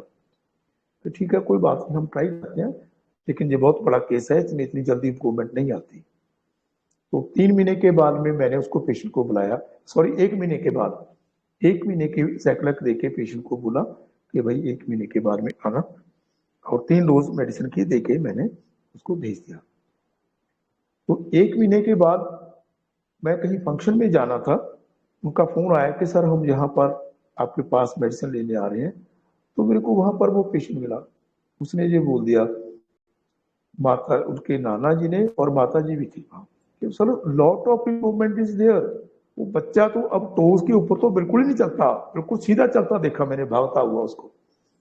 बोले कि सर अब बात सुनने लगा है, थोड़ी थोड़ी हल्का सा इसमें फर्क आया है, और थोड़ा खाने पीने भी अच्छा लगा हुआ है, और ये हमारी बात को कुछ कुछ समझ रहा है। सबसे बड़ी बात ये है कि ये इतना इरिटेट नहीं होता। तो मैंने और साइक्लिक दी और 3 महीने के लिए उसको मेडिसिन दे दी, फिर 2 महीने और दी मेडिसिन। तो 3 महीने के बाद जब आए तो पेशेंट में कम से कम 25% से ऊपर ज्यादा इम्प्रूवमेंट थी, 30% भी हो सकती है उनके कहने के हिसाब से। तो उसके बाद वो 6 महीने की मेडिसिन लेकर गए, मैंने वही मेडिसिन 30 पोटेंसी में, 200 में और 100 में उनके साथ दे दी, उनको नोट कर दिया कि भाई मेडिसिन पूछे बिना नहीं देनी है आपने, बाकी जो जनरल मेडिसिन है वो लेते रहना है आपने। वो साइक्लिक था। तो 6 महीने तक पेशेंट का मेरे पास फोन आया कि सर हमारी मेडिसिन चल रही है, कि वो जो आपने हमें एक्स्ट्रा शीशियां दी है उनका क्या करना है। तो मैंने पूछा कि पेशेंट कैसे फील कर रहा है। सर पेशेंट बहुत अच्छा फील कर रहा है, अब तो वो पढ़ने भी लगा है। जो पेशेंट बाहर के डॉक्टर से देखा हुआ था वो का रिकॉर्ड भी मेरे पास काफी देर तक पड़ा रहा, तो शायद पड़ा भी होगा, मैं कह नहीं सकता, कि उन्होंने बोल दिया कि ये इससे ज्यादा इम्प्रूवमेंट नहीं हो सकती इसमें। तो बच्चा वहीं पे स्कूल पे लगा हुआ है, इंग्लिश में पढ़ता है, चलो वहां का तो मीडियम इंग्लिश में है और बहुत अच्छा चल रहा है। उसको 200 प्रेगनेंसी भी दी गई और लास्ट में 1M भी दी गई, और अब उसका ट्रीटमेंट ओवर हो गया, नहीं चल रहा, पेशेंट परफेक्टली ओके फील कर रहा है। तो मैंने इसको कैसे देखा, वही हमारे गुरु जी का बताया हुआ रास्ता। देखो गुरु हमें एक लाइट दे देता है, एक मेथड दे दिया उन्होंने हमें, अंधेरे में चलने के लिए उन्होंने एक टॉर्च दे दी कि भाई आगे आगे आप देखते चलना और निकलते जाना। वो टॉर्च हमारे पास जो है वो है प्रेजेंट, परसिस्टेंट एंड प्रोडोमिनेंट अवस्था को देखने की। तो वही चीज मैंने वहां पर देखी। मैंने ये नहीं देखा कि इसको ऑटिज्म है, ऑटिज्म की कौन सी दवाइयां हैं, ऑटिज्म में क्या करना है, क्या क्या थेरापेटिक्स में लिखा हुआ है, वो नहीं देखा। हाँ, जब मैंने बाद में देखा तो मेडिसिन वो ऑटिज्म में भी लिखी हुई है। चलो वो बाद की बात है, मैंने उसको नहीं देखा था। तो सबसे पहले बात क्या देखी हमने, वो मदर को, तू गंदी है, तूने मेरे को वहां पर छोड़ दिया था, गंदी है, बहुत गंदी है। वो अपनी धुन में ही लगा रहता था, बस उसको मारता था, ऐसे पीटता था, गंदी गंदी गंदी। यूसुफ मदर टुवार्ड्स, ये सिम्टम है उसका, अब्यूजिव मदर्स टुवार्ड, अपनी मां को ही गंदी बोलता है क्योंकि उसने ही छोड़ा था उसको। उसको लगा कि मेरी मां ने मेरे को छोड़ दिया वहां पे। सेकंड जो मैंने ऑब्जर्व किया, एलिमेंट्स फ्रॉम डोमिनेशन।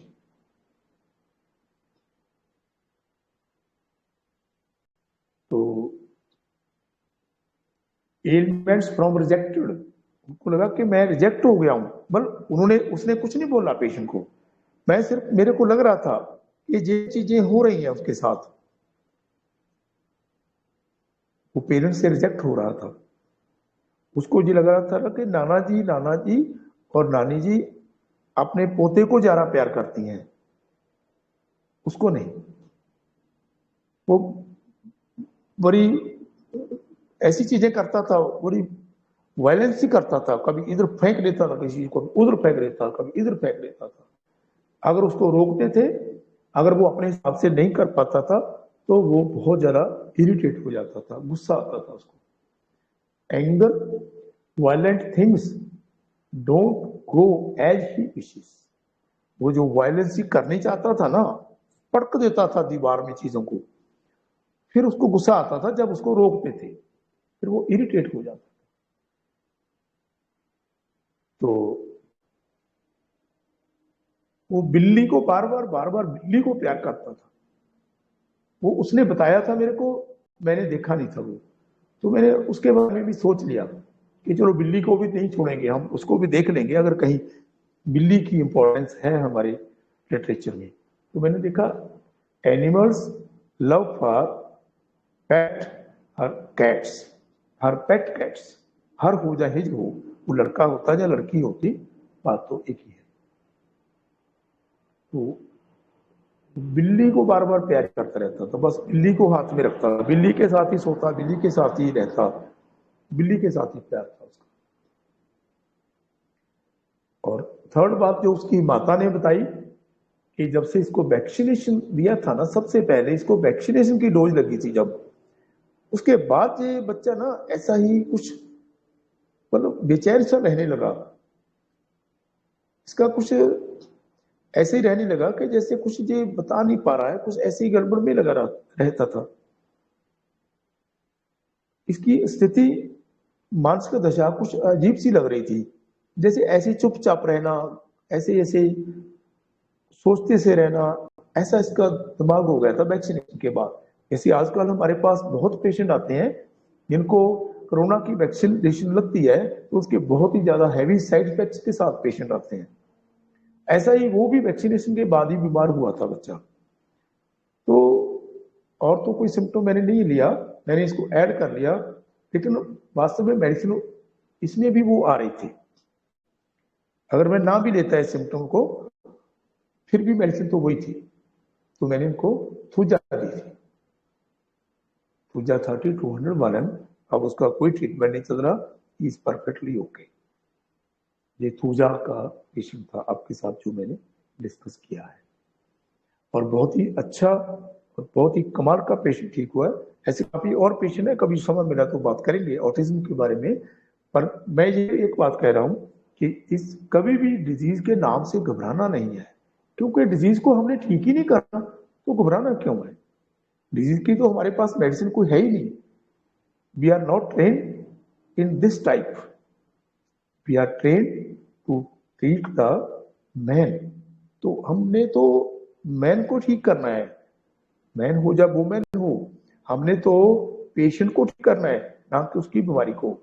बीमारी तो ठीक हो ही जाएगी, जब पेशेंट ठीक हो जाएगा तो वो समय बहुत ही नजदीक है कि हमारा उसकी बीमारी भी ठीक हो जाएगी, डेफिनेटली ठीक हो जाएगी। उस बीमारी की वजह से जो उसका माइंड अल्टर्ड हुआ है, जो अल्टर्ड स्टेट है, उसको हमने ठीक करना है। जो अल्टर्ड स्टेट हमें कैसे पता चलती है? उसकी जो प्रेजेंट मेंटल स्टेट से पता चलती है। उसकी जो प्रेजेंट मेंटल स्टेट में क्या क्या दिक्कतें आ रखी हैं, क्या क्या उसमें खराबी आ रखी है, उसको हमने मद्देनजर रखना है, उसको हमने देखना है। एक सूजा का पेशेंट था, ऑटिज्म का, बहुत ही कमाल का पेशेंट ठीक हुआ। हाँ जी, अब टाइम है तो और चलें आगे। हेलो। Yes sir. हाँ, और पढ़े? पढ़ना है क्या? और हाँ सर, घड़ी नहीं देखते सर? घड़ी नहीं देखते? अरे कहीं अमृत बोर तो नहीं बरस हो रहा है रहे? तो घड़ी देखना सर। कहीं कहीं बोर तो नहीं हो रहे आप मेरी बातों से? नहीं सर, नहीं, बिल्कुल नहीं सर, बहुत अच्छा लग रहा है। क्योंकि मेरा पढ़ाने का वो तरीका शायद ज्यादा अच्छा नहीं होगा, मैं पढ़ाना आता नहीं मेरे को, मैं तो सिंपली नहीं बातें ही कर रहा हूँ जो मैंने पेशेंट से देखी हुई हैं आपके नहीं, साथ। बहुत अच्छा है सर। चलो हम नेक्स्ट एक नेक्स्ट पेशेंट देखते हैं जी। ये पेशेंट मेरे पास हाइट्रस हर्निया का था, उसको डायग्नोज किया हुआ था हाइट्रस हर्निया। पहले तो भाई मेरे को ये भी नहीं पता था कि हाइट्रस हर्निया होता क्या है। अगर तो मैं पेशेंट से पूछता भी ये क्या होता है तो भी गलत बात हो जाती, तो पेशेंट को लगना था भाई इसको तो बीमारी का ही नहीं पता था, जो क्या ठीक करेगा मेरे को। तो उसने पूछा कि सर हाइट्रस हर्निया का कोई इलाज है आपके पास? अब क्या जवाब दूं? तो फिर गुरु जी की भाषा के अनुसार, उनकी शिक्षा के अनुसार बोल दिया कि भाई है, हम ठीक कर सकते हैं, हम कोशिश करेंगे आपकी हाइट्रस हर्निया को ठीक करने की।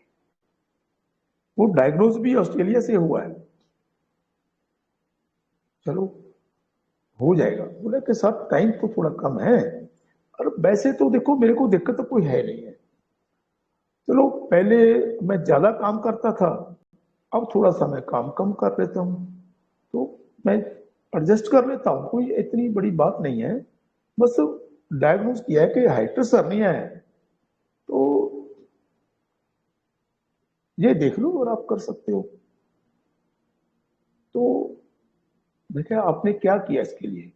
पर जब कोई तकलीफ होती है तो बस ऐसे ही थोड़ा लेट हो जाते हैं, और मैं किसी से, मैं तो घर वालों को भी नहीं बताता सर इस बात के बारे में, बस ऐसे जेल झूल लेते हैं। बाकी तो कोई दिक्कत नहीं है सर, चल रहा है, ठीक चल रहा है। भैया क्या करें, वो तो कुछ बता ही नहीं रहा, बट उसने बहुत कुछ बता दिया। हमें कभी सुनने में ना इग्नोर कर जाते हैं हम, हमें याद नहीं रहता कि पेशेंट ने क्या बोल दिया। मैं पहले भी आपको बेनती की है कि पेशेंट को इतने ध्यान से सुनना है ना, उसमें आप मगन हो जाइए, बस ऐसा मगन हो जाइए कि आप और पेशेंट में कोई फर्क ही ना दिखे। पेशेंट का इतना मन जीत लेना है आपने, पेशेंट को इतना ध्यान से सुनना है कि पेशेंट को लगे कि भाई यही एक शख्स है जो मेरे को बहुत ध्यान से सुन रहा है, मेरे को समझ रहा है। पेशेंट का कॉन्फिडेंस जीतना सबसे बड़ी बात है। ठीक तो आप उसको बाद में करोगे या ना करोगे वो बाद की बात है, कि जरूरी नहीं है कि हम हर पेशेंट को ठीक कर पाएंगे। तो कम से कम उसका भरोसा जीतना बहुत जरूरी है, और खास करके ऐसे पेशेंट का जिसको हाइट्रस हर्निया, उसके लिए तो बड़ी बात है भाई, हमारे लिए तो उससे भी बड़ी बात है, क्योंकि हमने सुना नहीं, हमें आता ही नहीं क्या होता है। अगर हम उससे पूछते हैं कि भाई ये क्या होता है, वो भी बहुत बुरी बात है, और उसके सामने इतनी जल्दी पढ़ के निकाल भी नहीं सकते कहीं से टेस्ट से कि भाई ये क्या होता है। मैंने तो कभी ट्रीटमेंट नहीं किया इसका कभी, कोई बात नहीं है, बट हम इस एंगल से नहीं देखते पेशेंट को। हमने बीमारी को नहीं देखना है, और बीमारी के नाम से डरना भी नहीं है। तो उन्हें क्या बोला, सर बस काम चल रहा है, पहले मैं बहुत ज्यादा काम कर लेता था, अब कुछ कम कर लेता हूँ, तो कोई नहीं, चल रहा है। और ये हाइट्रस हर्निया है, इसको देख लो, कर सकते हो। क्या बात है, पेशेंट ने तो बहुत कुछ बता दिया, बस हमें समझने की बात है, हमने कैसे समझना है अपनी बात को। तो मैंने कैसे लिया, सबसे पहला स्टेप तो मैंने क्या लिया, मैं आपको बार बार वो नहीं पूछूंगा कि आपने कैसा देखा, क्या देखा। आप सबको मालूम है, सबको भी पता है कि मैंने क्या देखा। बस मैं सिर्फ अपनी बात शेयर कर रहा हूं आपसे। हो सकता है आप मेरे से भी जल्दी ठीक कर देते। मेरे को कुछ टाइम लगा हुआ इन सिम्टम्स को पकड़ने का, इन रूबल को पकड़ने का। तो मैंने सबसे पहले ही देखा कि वो फिर भी संतुष्ट है उस बात से। पहले बहुत ज्यादा काम कर लेता था, पहले तो मैं ओवर टाइम भी काम कर लेता, इतना कर लिया, अब काम नहीं होता उतना। तो ठीक है, चल रहा है, कोई बात नहीं। मैंने उसको कंटेंट में डाला, तो पेशेंट संतुष्ट है, इतने में भी संतुष्ट है।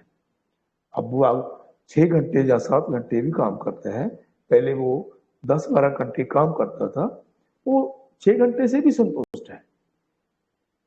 वो कभी कंप्लेंट भी नहीं करता। मैंने कभी बताया ही नहीं घर वालों को। अरे मैंने तो ऐसे ही सोचा कि भाई तो देख लो अगर आप कर सकते हो। Indifference suffering to indifference, complaint does not, content, ये तीनों मैंने उनके रूब्रिक लिए थे। मैंने शॉर्ट में सब कुछ पहले ही बता दिया आपको। वो मेडिसिन मैंने दी, वो पेशेंट 1 महीने यहां पर रहना था उसने, तो 1 महीने में पेशेंट वो 90% ओके हो गया। तो पेशेंट तो ओके हो गया, भाई हमने भी तो ओके होना है। हम तो ओके कैसे होंगे? साइकिल से ही होंगे।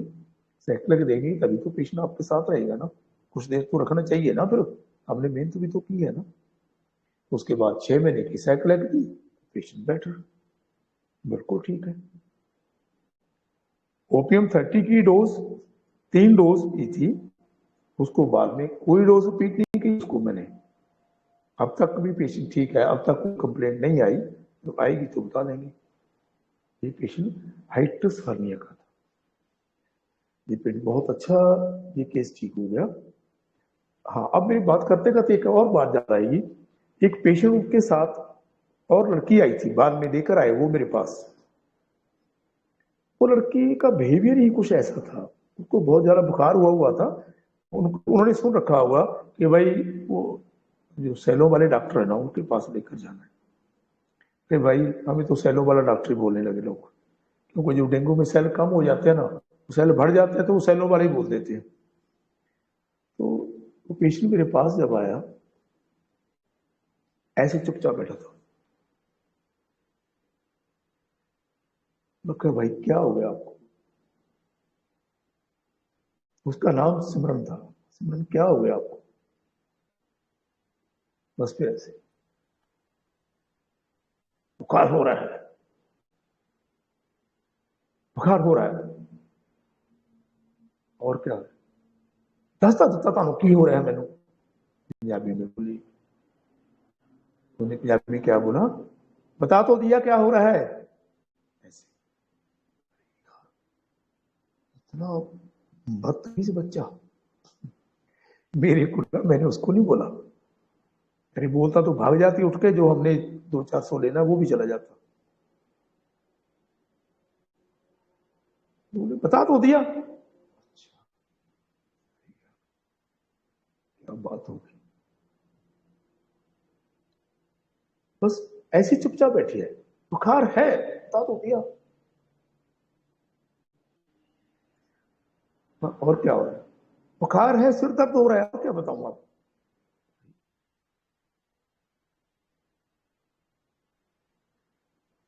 ऐसे केस अक्सर हमारे पास आते हैं। ऐसे ही लोगों के साथ सामना होता है हमारा। कभी कभी हम इन बातों को इग्नोर कर जाते हैं, भाई चलो ऐसा बोल दिया, लेकिन हमने उसको इग्नोर नहीं करना है। हमने उसकी दशा को समझना है, गुस्से नहीं होना है। कितना गंदा होती है ये, डॉक्टर के साथ ऐसी बात की जाती है क्या? छोड़ दो इस बात को। इतना उसके साथ मगन हो जाइए, अपना तालमेल उसके साथ इतना बैठा लीजिए कि आप उसको समझने के सक्षम हो जाएंगे। जब तक आप उसके साथ एक नहीं हो जाएंगे, तब तक आप उसको समझ नहीं पाएंगे। तो मैंने उसको मेडिसिन दी, उनको बोला कि भाई 10 मिनट 15 मिनट इसको बैठा लीजिए, देखते हैं हम। तो 15 मिनट के बाद में पेशेंट जब पहले आया था ना, पेशेंट ऐसे बैठा था, एकदम कसी कसी बैठी थी, चुपचाप, जैसे मुंह को घूट रखा है, सीता हुआ मुंह होता है, जैसे सिया हुआ, लिप्स को सिया हुआ होता है। थोड़ा सा ना मेरे को रिलैक्स लगी। मैंने पूछा कैसे हो? ठीक नहीं हूं। भैया क्या करूं, पेशेंट तो बोल रहा है कि मैं ठीक नहीं हूं। तो मेरे को थोड़ा लग रहा है कि वो पेशेंट ठीक है।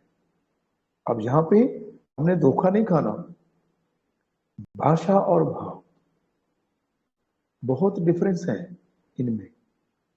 भाषा को छोड़ दें, भाव को देख लें, और सब्जेक्ट को छोड़ दें, ऑब्जेक्टिव को देख लें। ऑब्जेक्टिव आपको दिख रहा है, सब्जेक्ट पेशेंट दिखाने की कोशिश कर रहा है। वो सब्जेक्ट को वो कैसे बताएगा? जो उसको भाषा आती है, जो उसके बताने का ढंग है, उसी से बताएगा ना। ऑब्जेक्टिव को आप देखोगे, उसमें गलती कम होगी।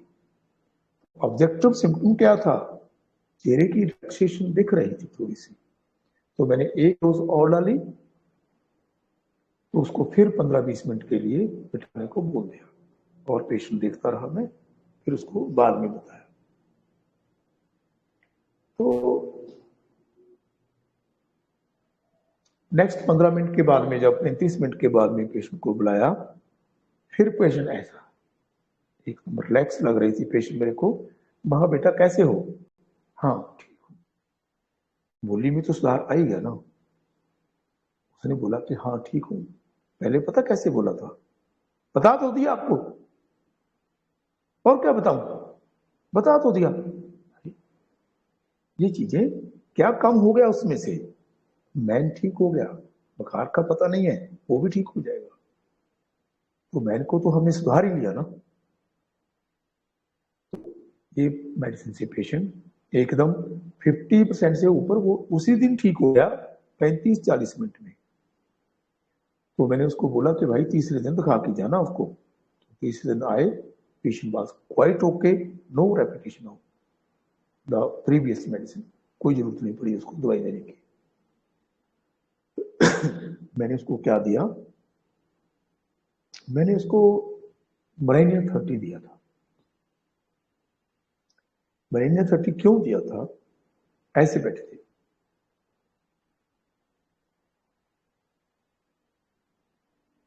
क्वाइट डिस्पोजिशन, बस जो आपको दिख रहा है वो ही देख लीजिए, पूछने की जरूरत ही नहीं है। क्या बताया आपने? पूरे केस में देख लिया।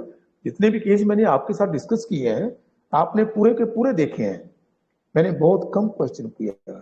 क्वेश्चन वही किया है जहां पर वो पेशेंट अटकता था, जो वो बताना चाह रहा है, थोड़ा सा उसको हिंट देना है, और कुछ नहीं है। कुछ भी पूछने की जरूरत नहीं है, सब कुछ आपके डायल के, पेशेंट के डायल के ऊपर आ रहा है, बस पढ़ना है उसको, और कुछ नहीं है।